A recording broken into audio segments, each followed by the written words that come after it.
Boa noite a todos. Sejamos todos muito bem-vindos ao nosso lar de consolação e de amor. Todos nós que estamos aqui presentes nos dois planos da vida e também nossos amigos, irmãos, confrades que nos acompanham pelas redes sociais, nosso muito boa noite. Gostaríamos de saber se tem alguém aqui que é a primeira vez que vem à nossa casa? Certo, então sintamos todos muito à vontade. Vamos primeiramente elevar nosso pensamento a Jesus em uma breve prece. Mestre Jesus, augusto companheiro e Rabi da Galileia, elevamos nosso pensamento a vós, rogando que amparai-nos para que sejamos portadores do entendimento da vossa mensagem e que possamos, imbuídos do amor e da fraternidade, colocarmos em prática no nosso dia a dia os vossos ensinamentos. Ficai conosco, Jesus, hoje, agora e sempre, amparando-nos, guiando-nos. Que assim seja, graças a Deus.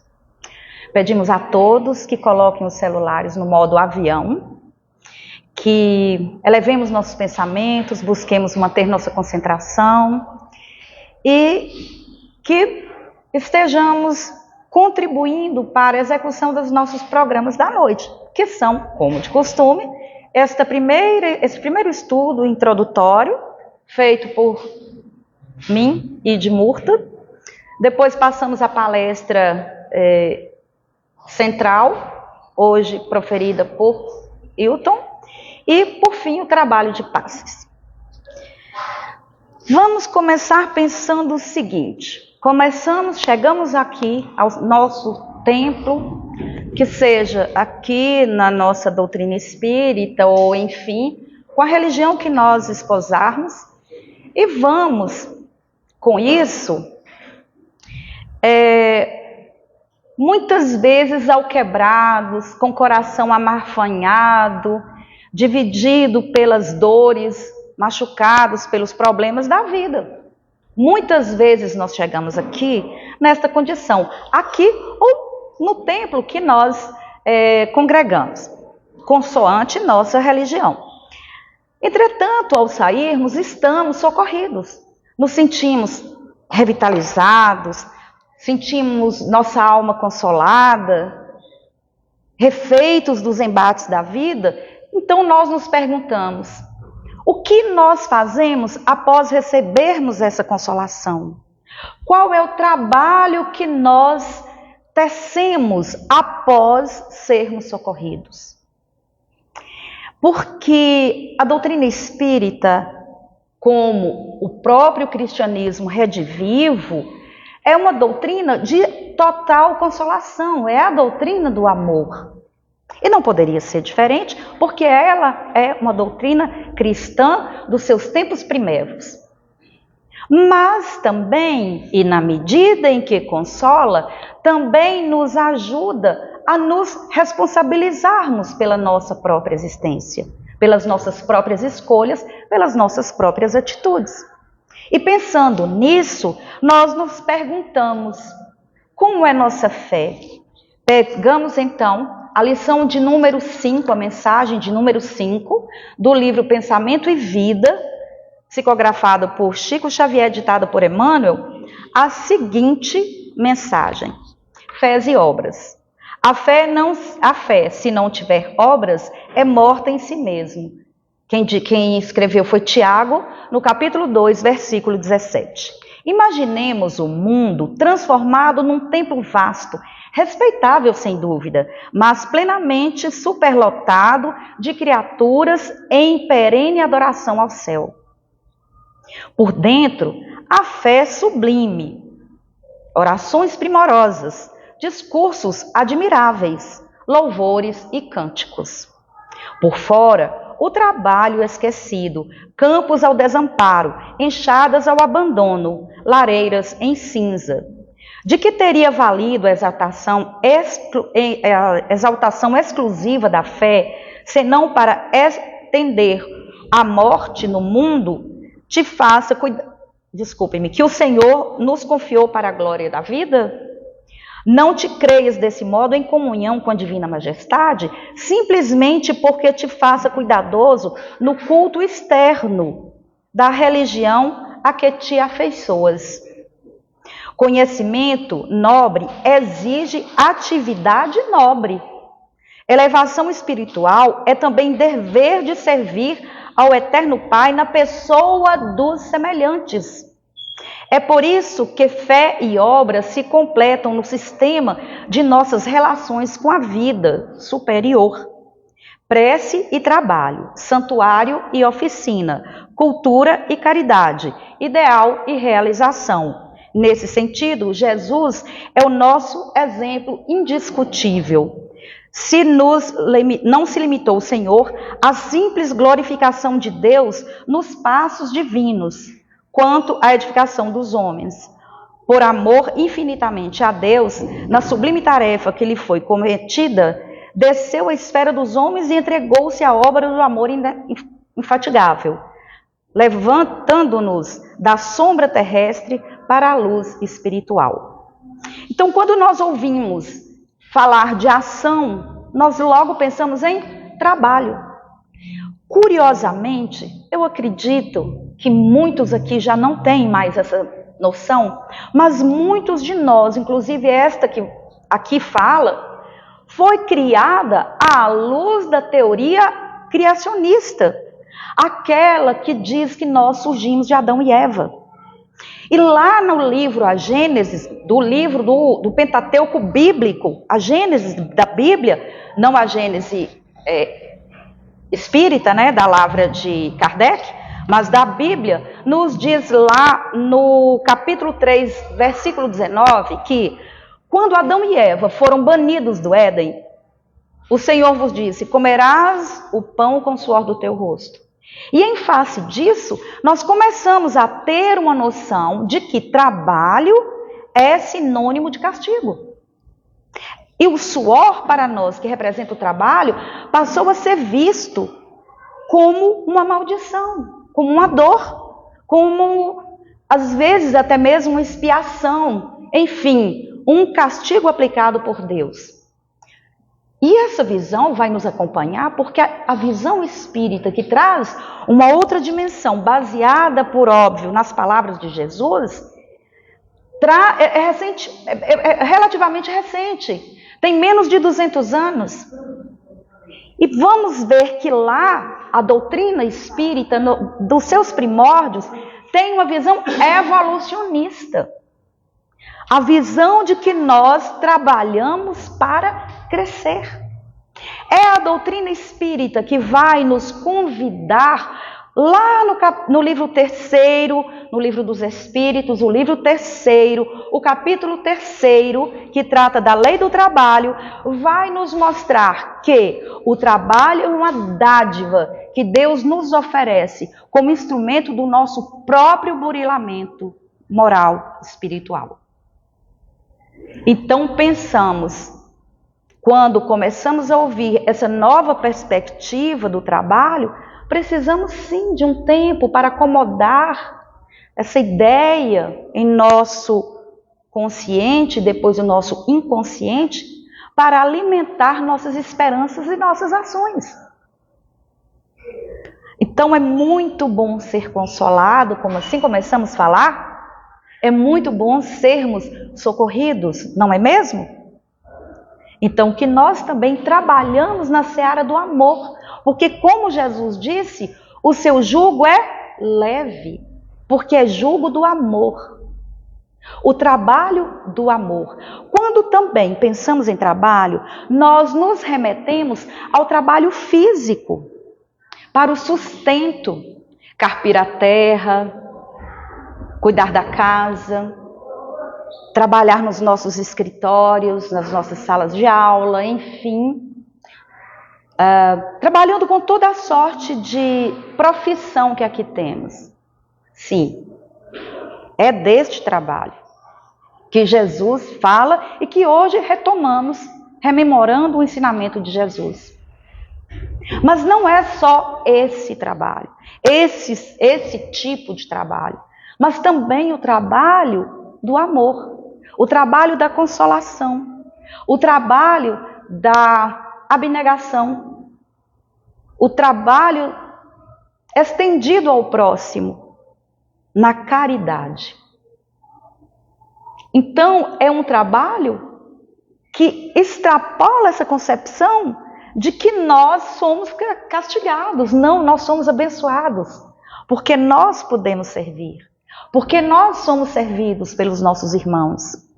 Quando recebemos o passe, quando recebemos uma prece, quando temos a oportunidade de frequentar uma casa religiosa, um templo, seja da denominação que for, com as graças do sol que nasce incansável e invariavelmente todas as manhãs, brilhando, como disse também Jesus, sobre justos e injustos. Somos agraciados quando a chuva cai. Ainda há poucos dias estávamos sufocados com as queimadas, com a baixa umidade. E eis que nesse final de semana passado, fomos agraciados com a bênção da chuva. E a primavera chega, trazendo-nos flores de todas as cores e matizes. E a água que jorra, e o lírio que surge, como está lá no Palavras de Vida Eterna, desculpe-me, de Minutos de Sabedoria, o lírio nasce do charco imundo.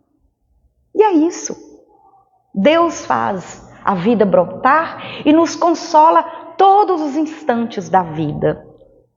E o nosso trabalho é dividir com nossos irmãos essas bênçãos que nós recebemos.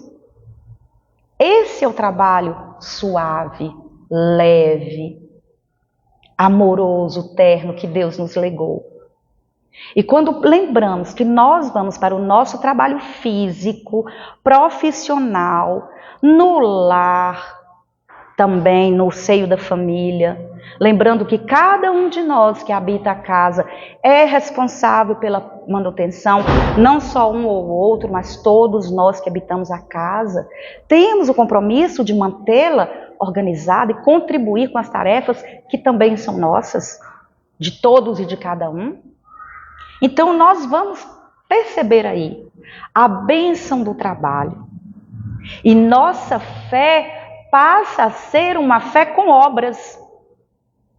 Passa a ser uma fé que traz uma transformação moral pelo trabalho, pelo nível de consciência que vamos desenvolvendo.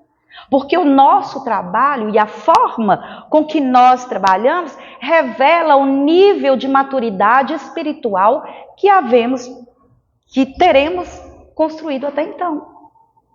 Então, conforme a nossa maturidade psíquico-emocional e espiritual, desempenhamos melhor ou pior, mais ou menos bem o nosso trabalho. Então, nós pensamos, por fim, que, como disse também a abençoada fala, a escrita de São Paulo, 1 Coríntios, capítulo 15, versículo 58, portanto, meus amados irmãos, sede firmes, inabaláveis e sempre abundantes na obra do Senhor, sabendo que no Senhor o vosso trabalho não é vão. Olha que coisa boa! Como é gostoso sabermos que somos gratificados em nós mesmos pelo trabalho que realizamos em favor do outro. Nós crescemos na medida em que contribuímos para o adiantamento do nosso próximo. E o trabalho é, pois, uma bênção divina, uma vez que, desde as Pleiades constelares, até os germes mais singelos que habitam as furnas secretas do ventre da terra, todos eles trabalham incansavelmente pela construção e para a reconstrução de vidas e de oportunidades. Por que então cruzaremos nossos braços? pois que abramos nossos braços, que seja em prece, que seja em sorriso, que seja da forma que nós pudermos, mas que sejamos trabalhadores, posto que está também no Evangelho, somos, neste momento de transição planetária, os trabalhadores da última hora. Trabalhemos, pois, com confiança e fraternidade. A vocês, pela atenção, muito obrigada. Passemos agora à palestra de Hilton.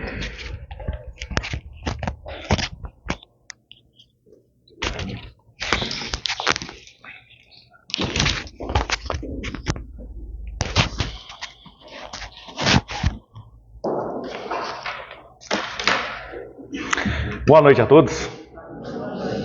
É uma honra imensa estar aqui hoje, para finalizar a proposta que eu fiz em expor sobre as 3 revelações.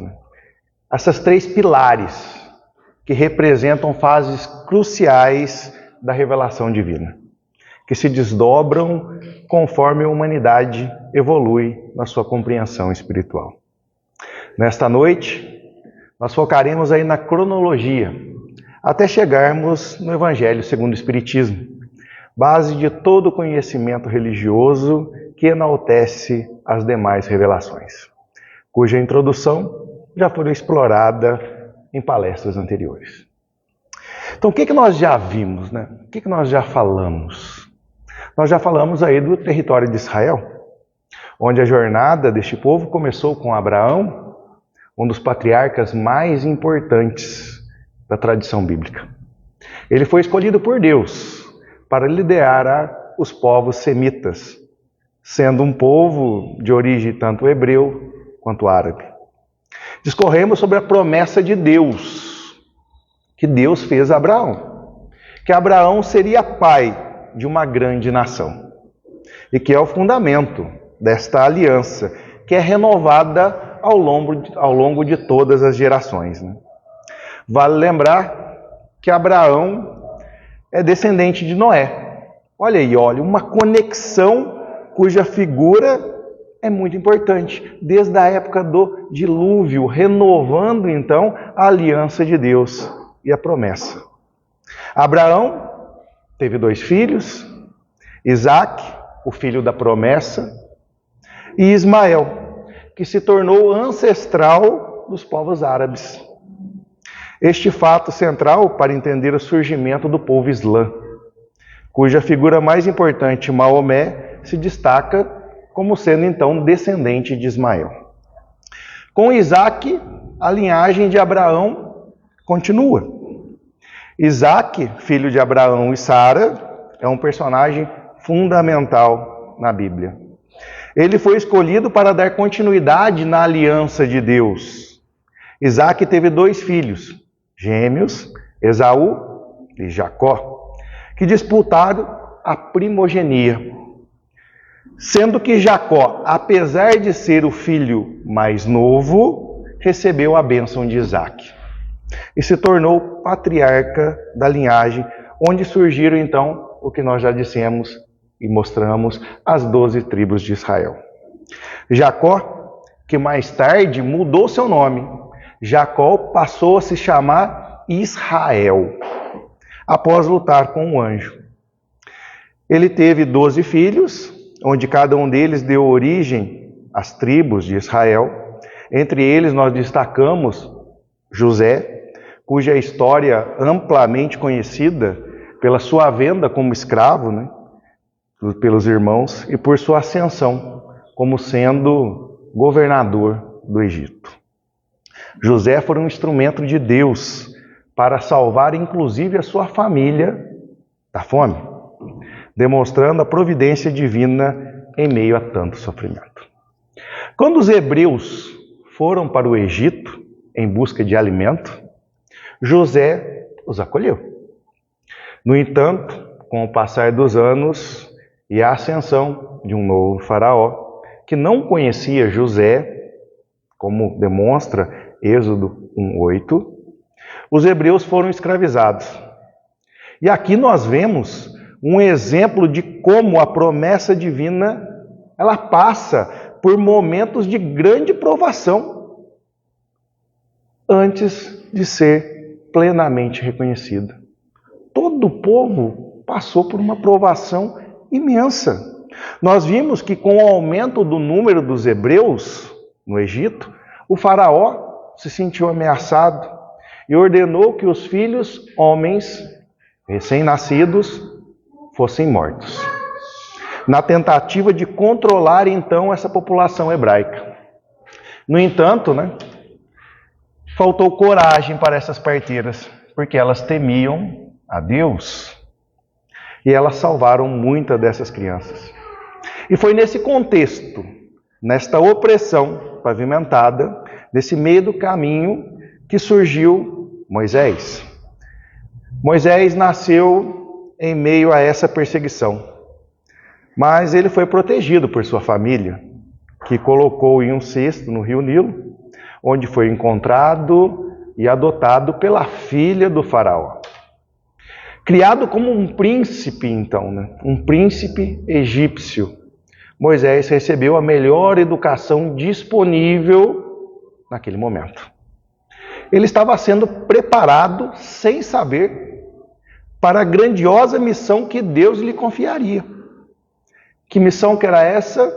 Libertar o povo hebreu da escravidão.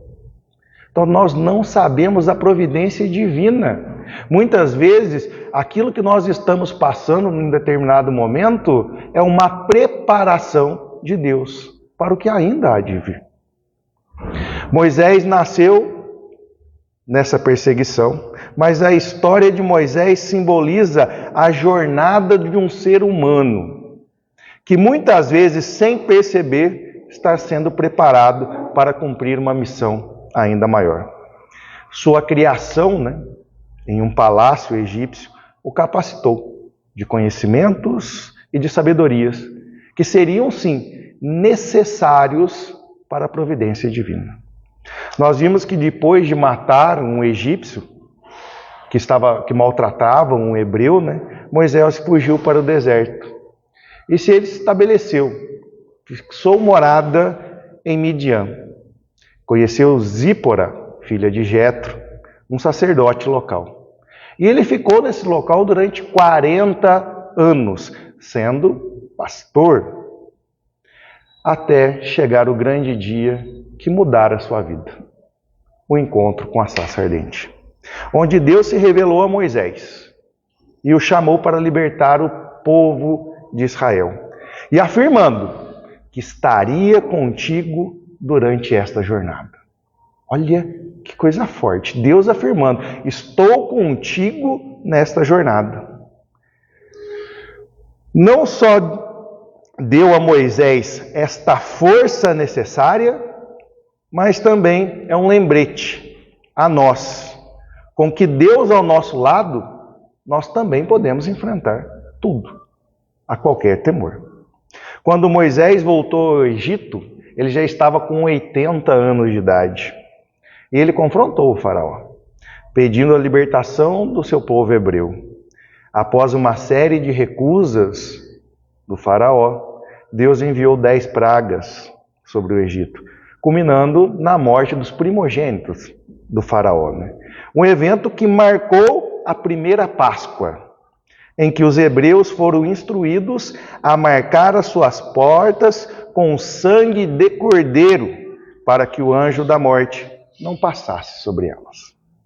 E esse momento é fundamental, não apenas para a libertação dos hebreus, mas também como um símbolo da salvação, um símbolo da renovação que ecoa na figura de Jesus no Novo Testamento, o Cordeiro de Deus que tira o pecado do mundo.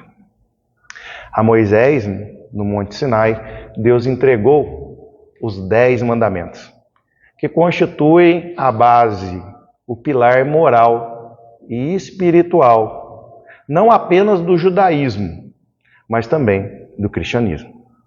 Esses mandamentos são a expressão mais clara da vontade divina para a conduta humana, enfatizando o amor de Deus ao próximo. A travessia no deserto simboliza um processo de purificação do povo, para que assim possa entrar na terra prometida. Mas também reflete uma caminhada que todos nós devemos percorrer, com desafios, provações, que são necessárias para que possamos conquistar a providência divina também. O Antigo Testamento, composto de 46 livros, é o alicerce que prepara o caminho para a chegada de Jesus Cristo. Ele não se resume apenas a Moisés, mas envolve uma rica tradição de profetas, reis e poetas, todos contribuindo para uma preparação espiritual da humanidade. Temos ali os profetas maiores, Isaías e Jeremias, os profetas menores, como Jonas e Ageu, que foram instrumentos de Deus para guiar o povo e anunciar a vinda do Messias. Esses profetas, com suas visões, pregações, não só advertiram o povo de Israel sobre os perigos do afastamento de Deus, mas também ofereciam esperança de um futuro repleto de redenção. Moisés, ao final de sua vida, não entrou na Terra Prometida, mas deixou o seu legado inestimável para a história espiritual da humanidade. Seus escritos, os 5 livros, o Pentateuco, que são a base do Antigo Testamento, abordando desde a criação do mundo, a Gênese, até as instruções detalhadas para a vida em comunidade e adoração a Deus. O Antigo Testamento, longe de ser superado pelo Novo Testamento, e ele é assim complementado pelo Novo Testamento. Jesus, ao citar Isaías na sinagoga, na cidade de Cafarnaum, ao declarar, abrir ali um texto de Isaías, ele finaliza dizendo que hoje aquela profecia se cumpria. Ele não desfaz a lei judaica, mas a eleva, mostrando que o amor é o cumprimento perfeito da lei. Esse desenvolvimento, aprofunda a integração entre os eventos do Antigo Testamento e a preparação para a vinda do Messias, além de explorar a simbologia dos eventos bíblicos.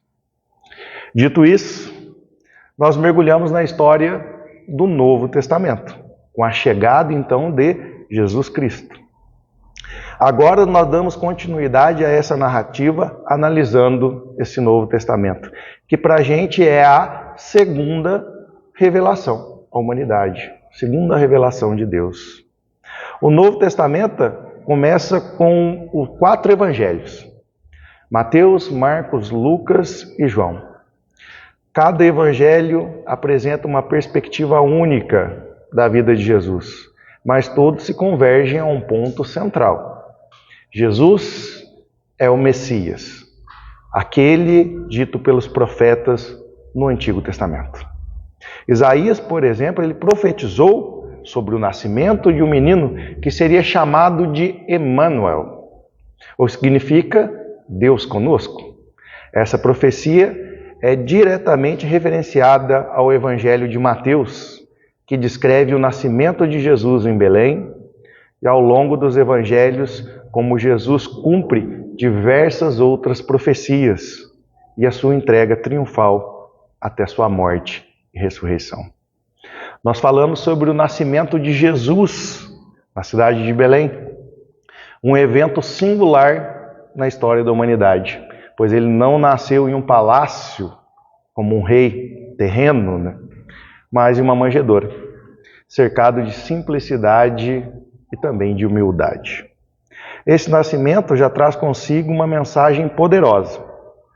O reino de Deus não é baseado em riquezas materiais, mas em valores espirituais profundos.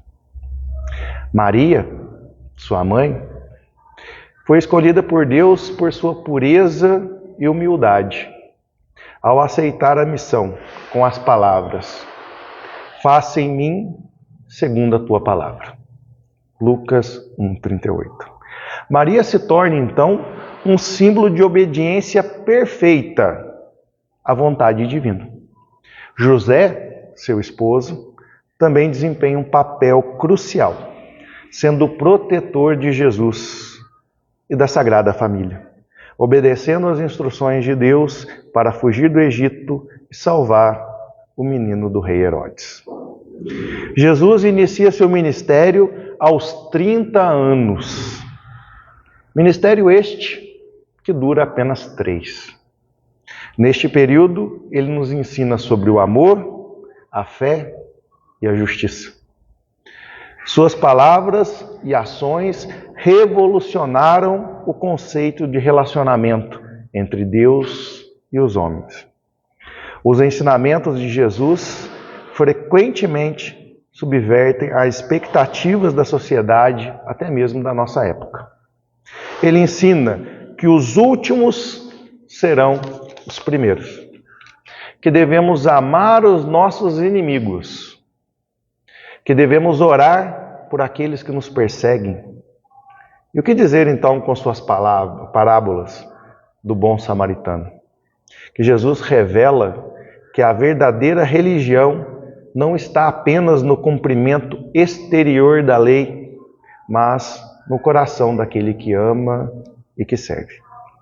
Jesus também realiza milagres que comprovam a sua origem divina. Ele cura os enfermos, ressuscita os mortos, acalma tempestades, multiplica pães e peixes. Esses milagres não apenas revelam seu poder, mas também a sua compaixão pela humanidade sofredora. Eles são sinais visíveis do reino de Deus, onde, segundo Jesus mesmo nos disse, não haverá dor, doença ou morte. No Sermão da Montanha, registrado no Evangelho de Mateus, capítulos de 5 a 7, posso dizer que é o coração dos ensinamentos de Jesus. Aqui ele apresenta uma nova forma de viver. Uma nova forma de viver. Que ultrapassa, inclusive, a lei mosaica, pois é centrada no amor e na misericórdia. As bem-aventuranças são um exemplo claro dessa nova lei. Jesus declara: bem-aventurados os pobres de espírito, e os que choram, os mansos, os que têm fome e sede de justiça, os misericordiosos, os puros de coração, os pacificadores e os perseguidos por causa de injustiça. Essas palavras desafiam a lógica. Parar para pensar em tudo isso desafia a lógica de qualquer raciocínio do mundo, né?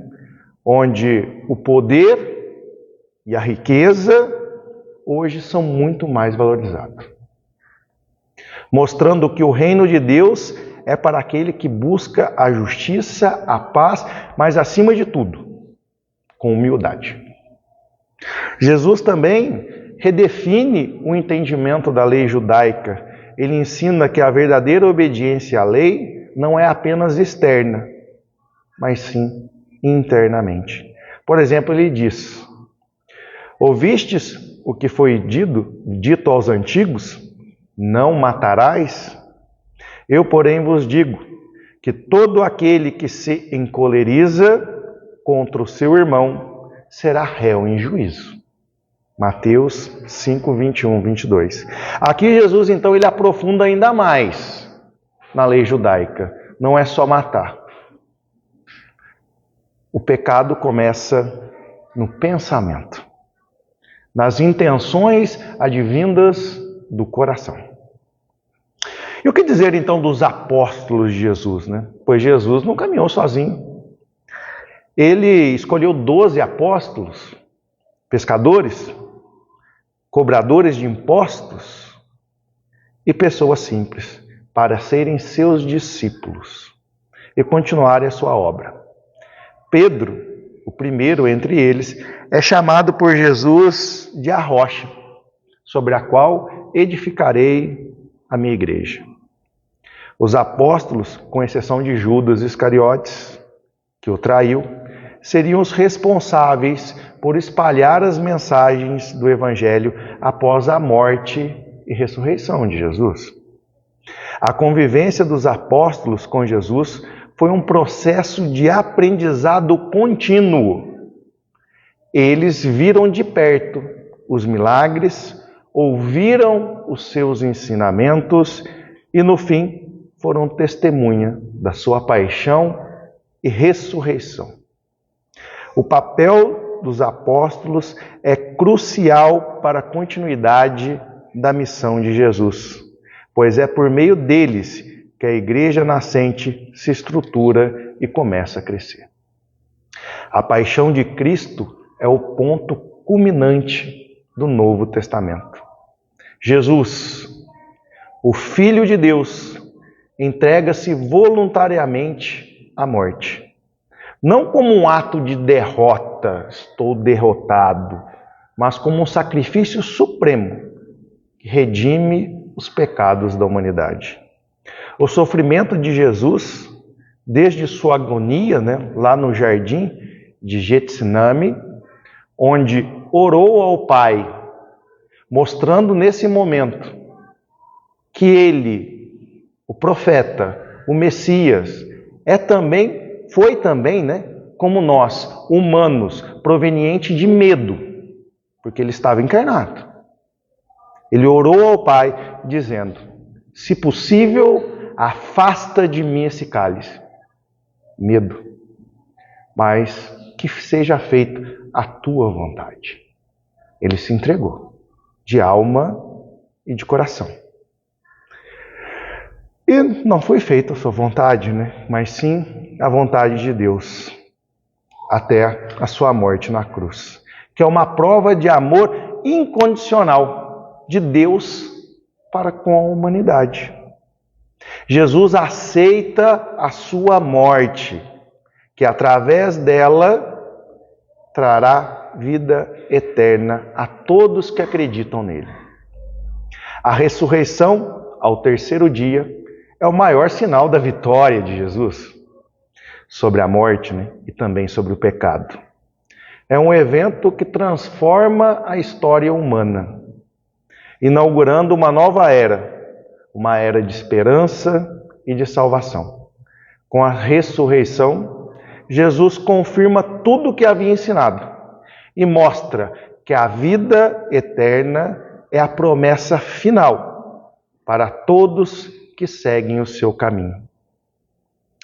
Após a sua ressurreição, Jesus permaneceu durante 40 dias junto de seus apóstolos, de seus discípulos, instruindo-os sobre os reinos de Deus. Antes de ascender aos céus, ele prometeu a vinda do Espírito Santo para guiar os seus discípulos e assim fortalecê-los. No dia de Pentecostes, 50 dias após a Páscoa, o Espírito Santo desceu então sobre esses apóstolos, concretizando a profecia de Jesus, dando-lhes então poder e coragem para pregar o Evangelho durante todas as nações. No livro do Atos dos Apóstolos, também no Novo Testamento, descreve como os apóstolos, cheios de fé, de amor e com o Espírito Santo, começam a pregar o Evangelho em Jerusalém, que depois se expandiu aos gentios. Até então, não havia igreja. Havia um início apenas de poucos judeus convertidos, que logo se expandiu também para os gentios, aqueles que não estavam ali dentro da igreja, graças a um trabalho missionário do apóstolo Paulo de Tarso. Paulo, em especial, desempenha um papel central na disseminação do cristianismo pelo Império Romano.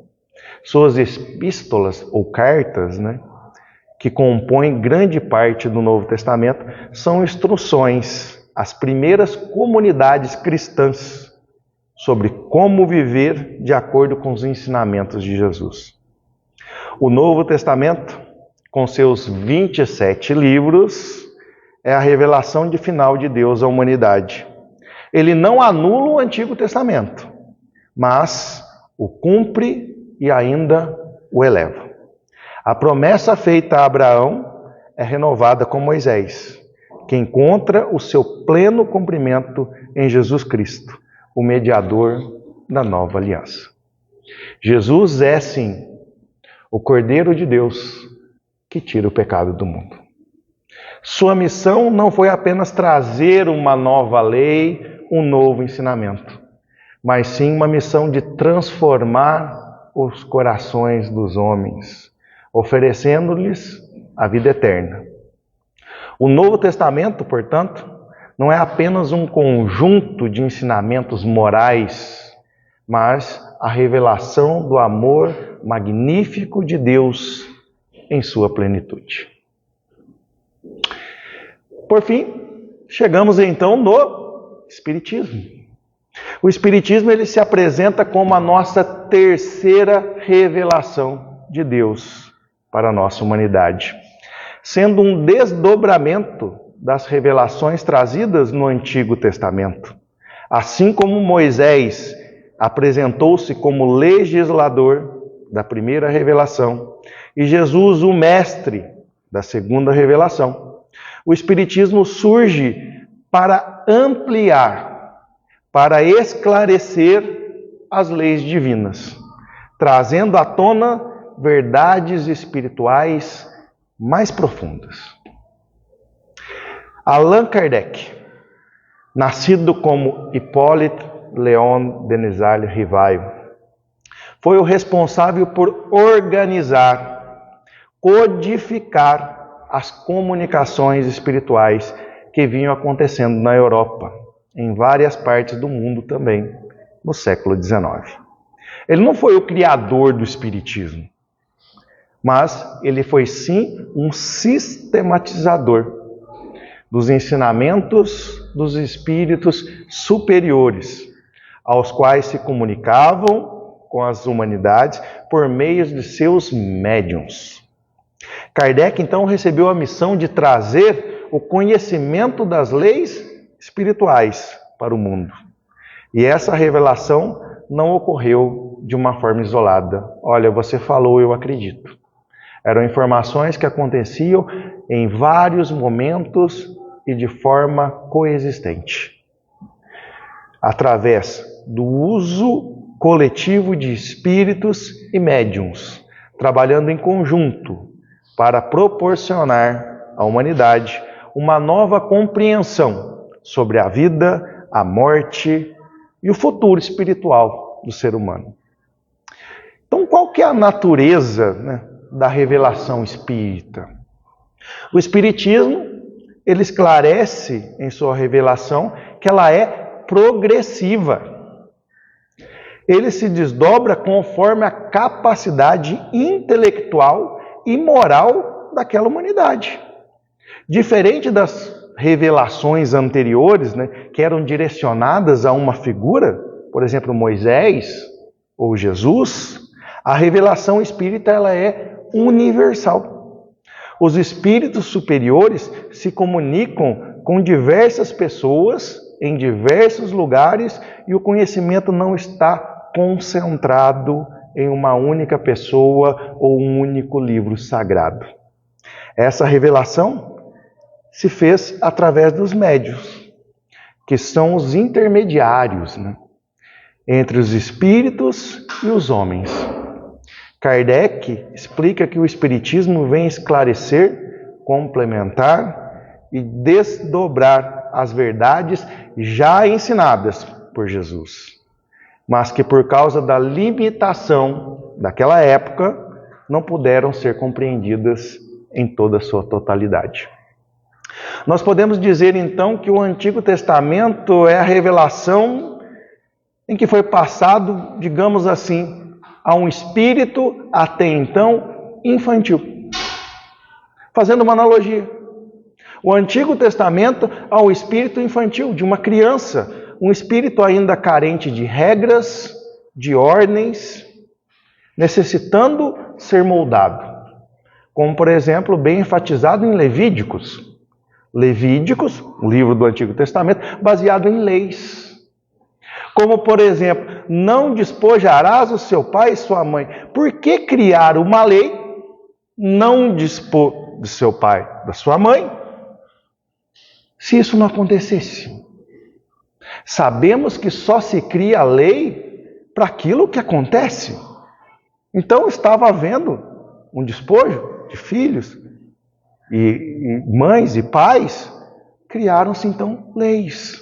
Leis para que aquilo não acontecesse, ou seja, moldando, igualzinho quando fazemos nos dias de hoje, quando uma mãe vira para uma criança e fala, vai dormir, a criança não vai, ele vai dormir, a criança não vai, a cuca vai te pegar, a criança vai dormir. Ou seja, criando regras, muitas vezes colocando ali um pouquinho de medo, pode ser, um pouquinho de medo, porque se você não for, vai arder no fogo do inferno. Acontece isso.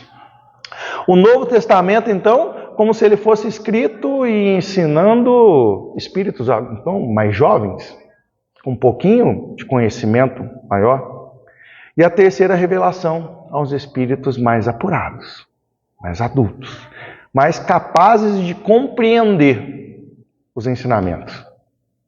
Porque eu, no pouco tempo de vida que tenho, por exemplo, quanta coisa já não vi. O que dizer, por exemplo, da inteligência artificial? Gente, eu me recordo quando era criança assistindo um desenho chamado Jackson's 5. Olhava lá, era um robozinho que limpava a casa. Falei, gente, isso nunca vai acontecer. Hoje tem robô que limpa a casa. Tem bol, inteligência artificial, Alexa, acende a luz, apaga a luz. Se eu dissesse isso há um tempo atrás, eu falei, mentira, ficção. Mas vale ressaltar, né, que é humanamente, a gente pegando o Antigo Testamento, o Novo Testamento, é humanamente impossível descrever toda uma biografia. Nós falamos aqui, Moisés 40 anos, Moisés 80 anos, Moisés depois caminhando mais 40 anos, depois Jesus 30 anos, mais 3 anos, descrever isso tudo em um livro. É impossível a gente pegar o Antigo Testamento, o Novo Testamento e relatar ponto a ponto cada dia.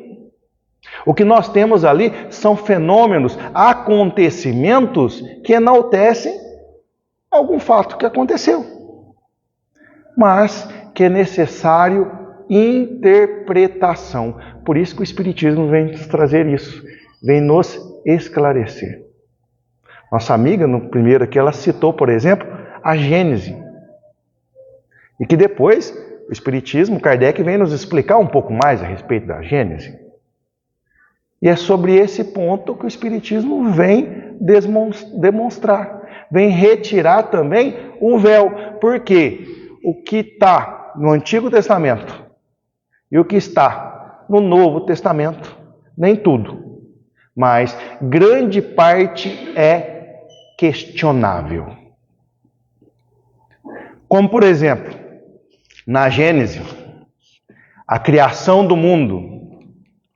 Deus, no primeiro dia, que haja luz. Deus, então, distinguiu o dia da noite, e a clareza durante o dia e a escuridão durante a noite. No segundo dia, Deus realizou a separação das águas. As águas do mar e as águas do céu se transformaram em nuvens. E aqui eu tenho a primeira indagação. Se no primeiro dia Deus criou a luz, só isso que fala, depois ele descansou. No segundo dia, ele separou as águas. Mas em qual momento que ele criou a água? Em qual momento? Não tem. No terceiro dia, ele cria os continentes e o oceano. No quarto dia, ele cria o sol e a lua. No quinto dia, ele cria os peixes e as aves. No sexto dia, ele cria os animais terrestres e o homem. Quem? Adão. No sétimo dia, o que ele fez? Descansou. Descansou. Mas vamos lá, para um outro ponto, questionável. No sexto dia, Deus criou os animais terrestres e o homem, Adão. Daí ele falou, Adão está sozinho, vamos criar Eva. Tá bom, os dois se conheceram, se apaixonaram, tiveram filhos, né? Tiveram então Caim e Abel. Ó, pensa aí, o mundo só tinha Adão, daí veio a Eva, 2, que tiveram um filho, Caim e Abel. Quando nós temos? 4. Caim matou Abel, ficaram 3. Ele com vergonha, ele fugiu e casou. Casou com quem? Com quem que ele casou? Da onde que... Eu acho que até nesse contexto que quem que é a sogra dele, né? É nesse contexto que muitas vezes vamos falar de sogra. Da onde que vem?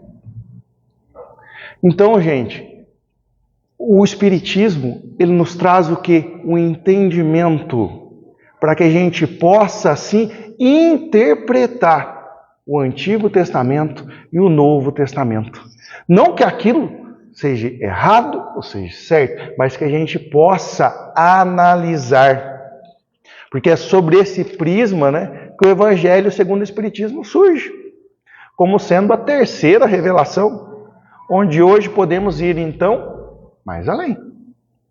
Podemos ter mais conhecimento, podemos entender e interpretar de uma forma mais palpável todos esses ensinamentos. Kardec não trouxe aqui no Espiritismo nada que é questionável.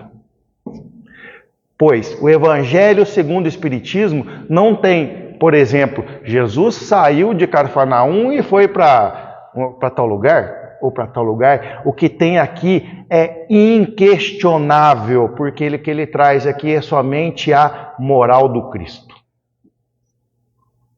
Tudo que a gente vai pegar ali, a gente vai falar da moral do Cristo, que independentemente de qualquer religião, ninguém pode falar o contrário. Ninguém. A doutrina espírita, ela tem como base 5 princípios principais. A existência de Deus. Deus, causa primária de todas as coisas, sendo onisciente, onipresente e onipotente. É a inteligência suprema e criadora do universo. A imortalidade da alma. A alma não perece com o corpo físico. Ela continua sua jornada evolutiva no mundo espiritual e retorna à carne quantas vezes forem necessárias. A reencarnação.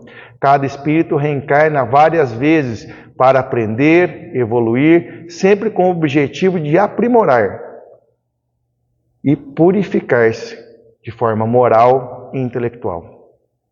A comunicabilidade dos espíritos. Os espíritos podem se comunicar com os vivos através dos médios, e essa comunicação, quando realizada pelo espírito elevado, nos trazem progressos e ensinamentos e orientações. A pluralidade dos mundos habitados. O que eu diria? Se eu falasse, nossa, hoje a gente já sabe, por exemplo, né, a gente pega lá um telescópio, olha, a gente vê outro planeta. O que eu ia falar daquele outro planeta? Então Deus criou aquilo lá para nada.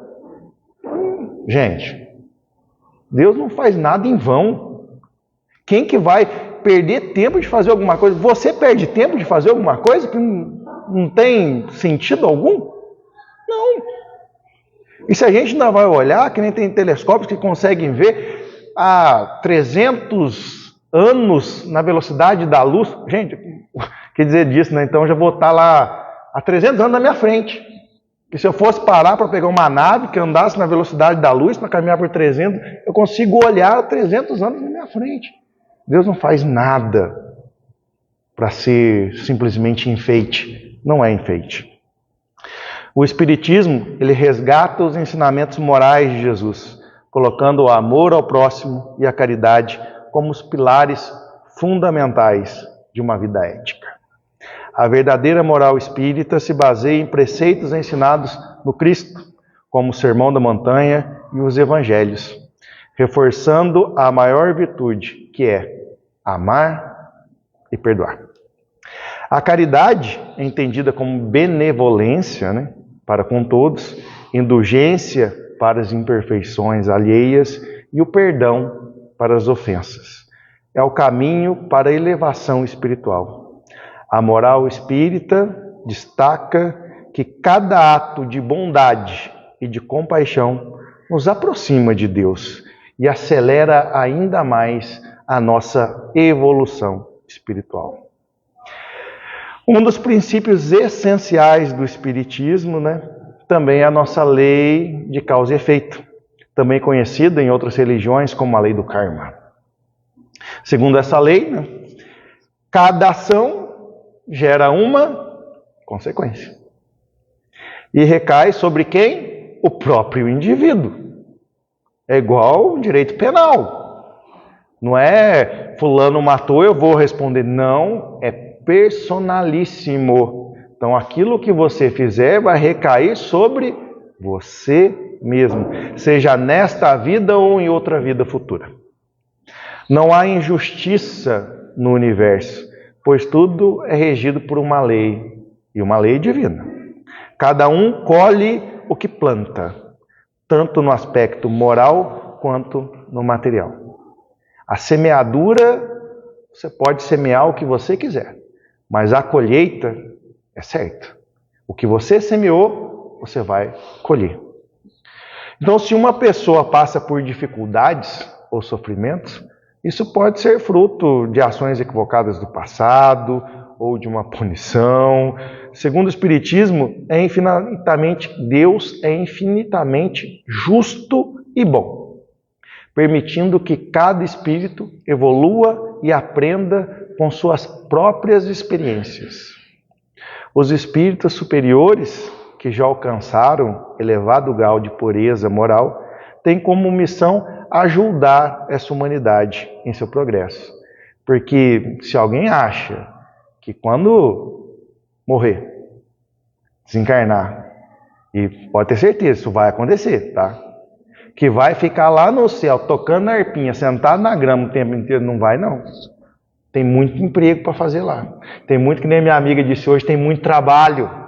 Tem muito trabalho que é glorificante, é voltar, é ajudar, seja aquelas pessoas queridas ou não, sejam inclusive animais, e inclusive, gente, tem muitos espíritos que trabalham aí, ajudando até mesmo a nossa fauna.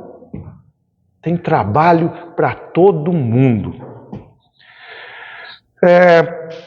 Jesus, no Evangelho, ele prometeu que enviaria o Consolador, o Espírito da Verdade que viria para restabelecer e complementar os seus ensinamentos. O Espiritismo se identifica como esse Consolador prometido, trazendo à luz questões que ficam obscuras e incompreendidas ao longo dos séculos. O Espírito de Verdade, mencionado no Evangelho segundo o Espiritismo, é uma entidade espiritual de grau elevado que guia a humanidade, especialmente nos momentos de transição e provação, como um pastor que guia suas ovelhas, como Jesus. A reencarnação é um dos pilares centrais do Espiritismo. Ela explica o porquê das diferenças sociais, físicas, espirituais entre os indivíduos. Não há privilégios ou maldições permanentes, mas uma jornada contínua de aprendizado. A reencarnação possibilita que o espírito evolua, corrigindo os seus erros e desenvolvendo então aí as suas virtudes. Cada existência terrena é uma oportunidade de crescimento e de aprendizado, assim como o sofrimento e as provações, que são entendidos como mecanismos de aperfeiçoamento e não como castigo. Afinal, cada encarnação, o espírito retorna ao mundo espiritual, onde faz uma avaliação de suas ações e se prepara para uma nova experiência. No Espiritismo, a caridade é o principal meio da elevação espiritual. E não se trata apenas de ajuda material, mas de uma disposição constante de trabalho, de fazer o bem, de entender as fraquezas humanas e de perdoar os erros dos outros. A caridade é o amor em ação, o que afirmou Kardec. Fora da caridade não há salvação. Ressaltando que é o verdadeiro progresso espiritual que passa pela prática do bem. O Espiritismo não se limita a uma doutrina pessoal, mas é também uma doutrina social. Ela prevê a transformação da Terra em um mundo de regeneração, onde o mal e o egoísmo gradualmente perderão espaço, e a paz e o amor tomarão predominantes essa transição. Porém, depende do esforço coletivo dos espíritos encarnados e também desencarnados. O Espiritismo, ele convida a humanidade a praticar ativamente esse processo de regeneração, começando por uma transformação moral dentro de nós, dentro de cada um. Conclusão, né? O Espiritismo, como a terceira revelação, ele não anula os ensinamentos anteriores, mas os complementa e ainda os amplia, oferecendo uma visão mais clara e detalhada sobre a natureza espiritual, a humanidade, o seu destino após a morte. Ele resgata a essência do amor, da caridade e a fraternidade universal, mostrando que o caminho da evolução espiritual passa pelo serviço ao próximo e pela compreensão das leis divinas. Tema grande, né, gente? Mas espero que a gente conseguiu um pouquinho entender como que foi toda essa cronologia para chegarmos até o grau de evolução que nós estamos hoje. Mas não descanse, ainda há muito que percorrer. Antes de terminar, gostaria de convidar todos a fazermos a prece de Caritas. Deus, nosso Pai, que sois todo poder e bondade, dai força àquele que passa pela provação, dai luz àquele que procura a verdade, ponde no coração do homem a compaixão e a caridade. Deus, dai ao viajor a estrela guia, ao aflito a consolação e ao doente o repouso. Pai, dai ao culpado o arrependimento, ao espírito a verdade, à criança o guia e ao órfão o pai. Senhor, que vossa bondade se estenda sobre tudo o que criastes. Piedade, Senhor, para aqueles que não conhecem, e esperança para aqueles que sofrem. Que vossa bondade permita aos Espíritos Consoladores espalharem por toda parte a paz, a esperança e a fé. Deus, um raio, uma faísca do vosso amor pode abrasar a terra. Deixai-nos beber nas fontes dessa bondade fecunda e infinita, e todas as lágrimas secarão, todas as dores se acalmarão. Um só coração, um só pensamento subirá até vós, como um grito de reconhecimento e de amor.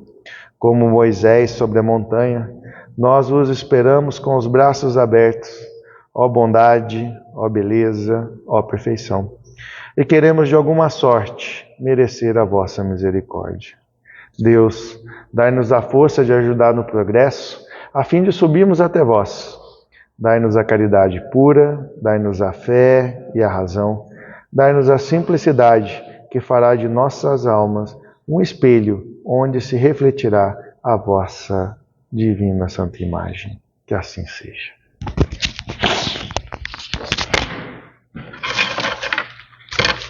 Pessoal, quem quiser, agora a gente vai passar para o passe.